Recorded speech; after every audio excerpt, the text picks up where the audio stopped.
Value zone hyper mart ఇప్పుడు మన అమీర్పేట్ లో ఈ సెప్టెంబర్ 18న గొప్ప ప్రారంభం.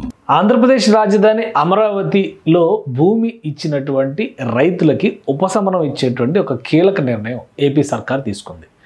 అసైన్మెంట్ భూములు వివిధ కేటగిరీల్లో తీసుకున్నటువంటి భూములకి సంబంధించి రిటర్నబుల్ ప్లాట్స్ ఇచ్చేటువంటి క్రమంలో ఈ ప్లాట్లో అసైన్మెంట్ భూములను ఇచ్చినటువంటి దాతలకు అసైన్మెంట్ అనేటువంటి కండిషన్ క్లాజ్ని అప్లై చేయడంతో తమ భూములు ఎవరికి అమ్ముకోవడానికి కూడా అవకాశం లేకుండా పోతుందని గత 5-6 ఏళ్లుగా ఆవేదన వ్యక్తం చెందుతున్నారు. గత ప్రభుత్వ హయాంలోనే, అంటే వైసీపీ కంటే ముందర ఉన్నటువంటి చంద్రబాబు నాయుడు ప్రభుత్వ హయాంలోనే దీనిపైన అనేక విజ్ఞప్తులు వచ్చినాయి, కానీ ఎలాంటి నిర్ణయం తీసుకోలేదు. ఫైనల్గా ఇప్పుడు అమరావతి పనులు శరవేగంగా ముందడుగు వేస్తున్నటువంటి తరుణంలో ఒక జీవోని రిలీజ్ చేసింది. GO number 87. ఈ జీవో ప్రకారం 187, జీవో నంబర్ 187. దీని ప్రకారం ఈ ల్యాండ్ పూలింగ్ స్కీమ్ కింద భూములు ఇచ్చినటువంటి రైతులకి ఉపశమనం కల్పించేటువంటి నిర్ణయం. ఒకసారి అది మనం చూద్దాం ఇందులో ఏం మెన్షన్ చేశారో. ఇది మున్సిపల్ అడ్మినిస్ట్రేషన్ డిపార్ట్మెంట్ రిలీజ్ చేసింది. Andhra Pradesh capital city land pooling scheme formulation and implementation of rules 2015 amendment to form 9.24 land pooling ownership certificate. Land pooling ownership సర్టిఫికేట్లో ఉన్నటువంటి ఆ ఫార్మ్ 9.24 దానిలో ఒక అమెండ్మెంట్ని తీసుకొచ్చింది. అసైన్డ్ ల్యాండ్ కింద నోటిఫై చేసేటువంటి విధానానికి మినహాయింపిస్తూ రాష్ట్ర ప్రభుత్వం ఒక నిర్ణయం తీసుకుంది. దానికి సంబంధించినటువంటి జీవో సారాంశం ఇది. ఒకసారి ఈ జీవోని పూర్తిగా చదివితే కనుక ఇక్కడ క్లారిటీ వస్తుంది.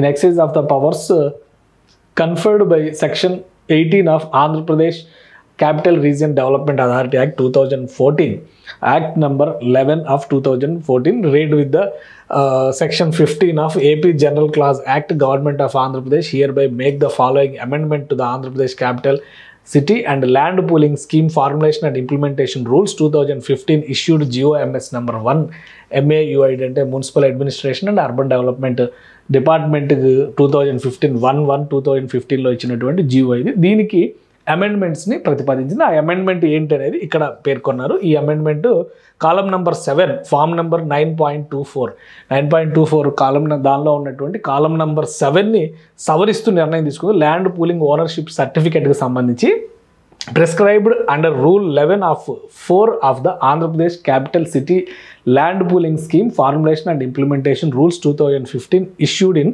GO number 1 MAUID M2 Department ఇది dated hereby removed. సో ఈ కాలంని తొలగిస్తూ ఒక నిర్ణయం తీసుకుంది. దానివల్ల కాలం నెంబర్ 7ని తొలగిస్తూ ఒక నిర్ణయం తీసుకుంది. రూల్ నెంబర్ 11 of 4లో ఉన్నటువంటి అంశం. ఇందులో ఏముంటుందంటే దీనిలో ఇచ్చినటువంటి మెన్షన్ ప్రకారం భూమి సర్టిఫికెట్ పొందినటువంటి యజమానులకి ఇది అసైన్డ్ ల్యాండ్ కింద నోటిఫై అయ్యేటువంటి అవకాశం ఉండేది గతంలో. ఆ నోటిఫై చేసినటువంటి అసైన్డ్ అనేటువంటి నోటిఫై చేసినటువంటి కాలంని తొలగిస్తూ నిర్ణయం తీసుకుంది. అంటే జనరల్ ల్యాండ్ కింద కన్వర్ట్ అవుతుంది. అసైన్డ్ ల్యాండ్ కింద ఉండడం వల్ల అసైన్మెంట్ భూములను ఎవరో కొనుగోలు చేయకూడదు కాబట్టి రేపు పొద్దున లీగల్గా దాని మీద ఏమైనా కేసు వేసినా సమస్యలు వచ్చేటువంటి అవకాశం ఉంటుంది. కాబట్టి తమ భూములు అమ్ముకోవడానికి కూడా వెసులుబాటు లేదు అని చాలా కాలంగా అమరావతిలో ఉన్నటువంటి భూములు ఇచ్చినటువంటి రైతులు ఆవేదన వ్యక్తం చేస్తున్నారు. దానికి ఒక ముక్తాయింపునిస్తూ నిర్ణయం తీసుకుంది ప్రిన్సిపల్ సెక్రటరీ సురేష్ కుమార్ పేరు మీద రిలీజ్ చేసినటువంటి జీవో ఇది. కాబట్టి ఇది తక్షణం అమల్లోకి వస్తుంది. అమరావతి ల్యాండ్ పూలింగ్ స్కీమ్ కింద భూమి ఇచ్చినటువంటి భూ యజమానులు వాళ్ళకి వచ్చినటువంటి రిటర్నబుల్ ప్లాట్స్ని ఎవరికైనా అమ్ముకోవాలంటే క్రయ విక్రయాలకి ఇక ఎలాంటి ఆటంకం ఉండదు. చాలా కాలంగా రైతులు చేస్తున్నటువంటి డిమాండ్ ఇది. దాని మీద ఒక బిగ్ రిలీఫ్ ఇచ్చినట్టుగానే భావించవచ్చు. సుమన్ టీవీలో మీ పర్సనల్ అండ్ బిజినెస్ ప్రమోషన్స్ కోసం కింది నెంబర్కి కాంటాక్ట్ చేయండి.